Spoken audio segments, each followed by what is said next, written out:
Vamos só entender.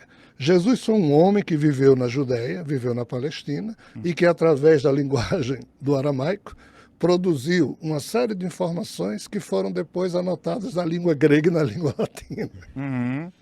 Então imagine a gente aqui estar conversando e essa conversa ser produzida lá no Japão, em japonês, por alguém que interpretou o que a gente falou aqui.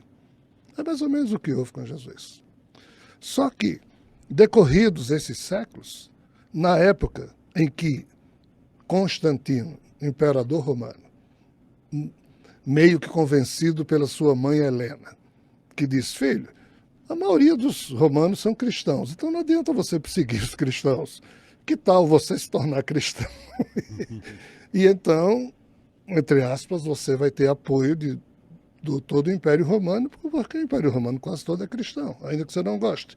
Então, Constantino se tornou cristão, e a partir daqui ele convocou, junto com outras figuras, o Concílio de Nicéia, em 325. E lá foi que começou essa confusão toda sobre as naturezas de Cristo, o que é que faz e o que é que não faz. Quando Ário, o bispo mais famoso, porque até então não existia o Papa, não existia a Igreja de Roma mandando nas demais. Todas as igrejas eram iguais. E Ário era bispo de uma dessas igrejas que foi para o Concílio de Nicéia, e Ário lá apresentou a tese dele, de que Jesus era só um ser humano que, a partir de um certo ponto da sua vida, foi envolvido por algo divino e tornou-se divino. Mas era um ser humano. Mas o que é que foi decidido no Concílio de Nicéia? Que Ário estava errado, que Jesus era igual a Deus, foi quando surgiu o mito da Santíssima Trindade. Então, a partir daqui, como o Império Romano precisava transformar Jesus, ao invés de um bandido crucificado, num herói igual a Deus, surgiram os arianistas e os trinitaristas, que eram os defensores da Santíssima Trindade. Isso no século IV. E os trinitaristas diziam que nunca houve um Jesus humano, que aquele ser humano já era Deus feito homem, e ainda criar a figura do Espírito Santo. Nesse Concílio de Nicéia, a oração Ave Maria, cheia de Ave Maria, mãe de Jesus, passou a ser mãe de Deus. Santa Maria, mãe de Jesus, ficou Santa Maria, mãe de Deus, rogai por nós, porque Jesus foi igualado a Deus.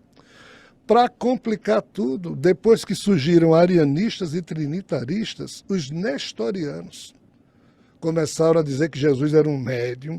Aí, mais 4 outras vertentes surgiram, cada uma dizendo que Jesus era isso ou aquilo. O que os arianistas falavam? Que Jesus era só um ser humano.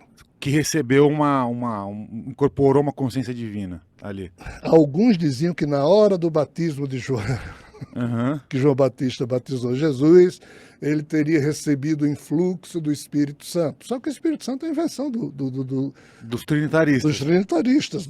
Então, assim, é tudo misturado. Mas, na minha perspectiva, e pelo que eu percebo dos espíritos, né, Jesus era só um ser humano, que foi produzido a partir de um genoma não humano, inseminado numa criança de 15 anos, que foi Maria. Maria foi escolhida por Deus. Imagina uma criança de 15 anos se ver grávida sem ter transado com ninguém. E não podia contar aos pais, contou ao noivo, e o noivo casou com ela para salvar a vida dela, porque senão ela seria apedrejada. Só depois é que percebeu que, de fato, ela não estava mentindo, porque alguém inseminou algo nela. Só que nessa época não existia inseminação artificial, hoje existe, mas é o que foi feito lá atrás, por seres de fora. Então, o ser humano, Jesus, nasceu com um genoma desse tal Rockman, que o obrigava a ser o Messias profetizado em todas as escrituras.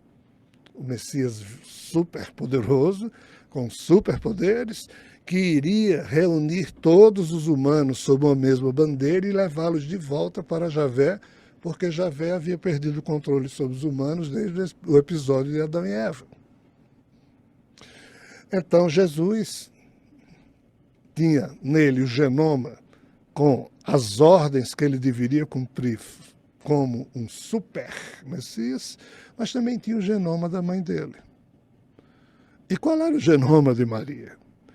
Maria, segundo as tradições, e você percebe isso no Evangelho de Lucas com muita facilidade, Maria era descendente da 12ª tribo dos filhos de Jacó, ou seja, da tribo de Benjamim.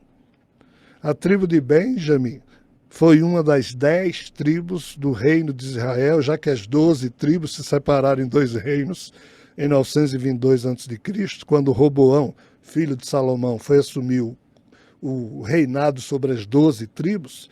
Houve um cisma. 10 tribos do norte formaram o reino de Israel e 2 tribos do sul, o reino de Judá. Esse reino de Israel, em 722 a.C., foi dominado pelo Império Assírio. Então, foi levado para vários lugares. E essa 12ª tribo foi levada para a Europa, para a Gália. Gália é o quê? A Gália francesa. Então, os descendentes de Maria foram, entre aspas, se miscigenaram com europeus lá na Gália Francesa e depois desceram para o Oriente Médio e fundaram a Galileia em homenagem à Gália Francesa. Galileia quer dizer o quê? Pequena Gália. E Maria nasceu aqui. Por isso que Maria não tinha os traços das demais tribos ou das demais mulheres judias. Ela era meio europeizada, meio europeia, porque o sangue da 12ª tribo tinha miscigenado com gauleses. E no sangue gaulês, por trás disso, há a história dos filhos de Edim, na Irlanda, os filhos de Erim, na Irlanda, os filhos de Edim ou Odin, nórdica, e também os helênicos, que vieram de Heleno, neto de Pandora, que teria, entre aspas, sido alguém que modificou o seu genoma para fugir ao controle dos deuses e ter o quê? A liberdade. Então, sob essa perspectiva, Maria, mãe de Jesus, tinha no seu genoma essa interferência de uma nova sequência genética que movia o psiquismo humano a ser livre. E o homem Jesus foi produto do genoma extraterrestre que mandava ele obedecer a Javé e ser o Messias violento, e uma outra parte do genoma que era da mãe, que fazia dele um alguém com certo senso livre. E qual foi o drama de Jesus? Quando ele lia as Escrituras, ele via tudo que o Messias deveria fazer, que foi profetizado durante mais de 2000 anos pelos profetas, e ele dizia, eu sei que esse aqui sou eu, mas eu não vou conseguir fazer isso. E ele não conseguiu. Na quinta-feira, antes da crucificação, ele disse, Pai, Javé, me livra-me desse cálice, eu não consegui fazer essa sua velha aliança com os humanos de submetê-los e levá-los à força para o seu comando.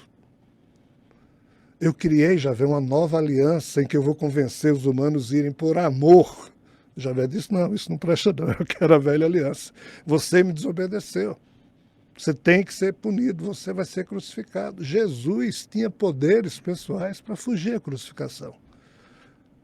Aí ele não usou esses poderes, suou sangue em pleno desespero, porque ele viu o que é que ele ia ter que sofrer no dia seguinte, e disse, eu não vim a esse mundo cumprir com as minhas conveniências, mas sim com a vontade desse ser. Eu vou me deixar crucificar, porque eu sei que eu estou desobedecendo a ele.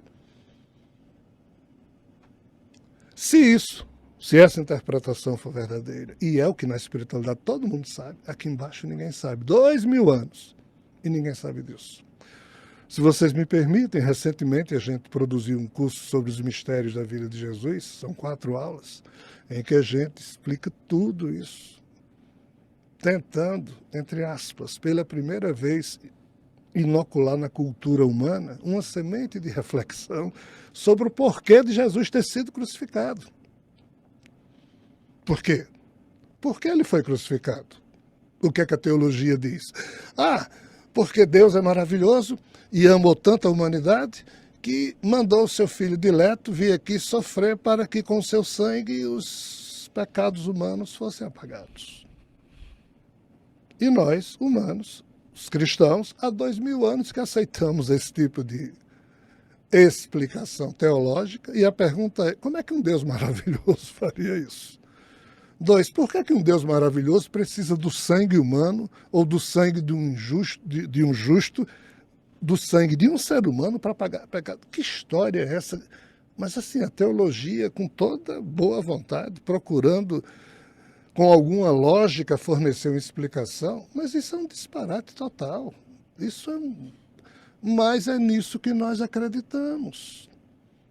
Como é que um ser maravilhoso obrigaria um ser maravilhoso como Jesus?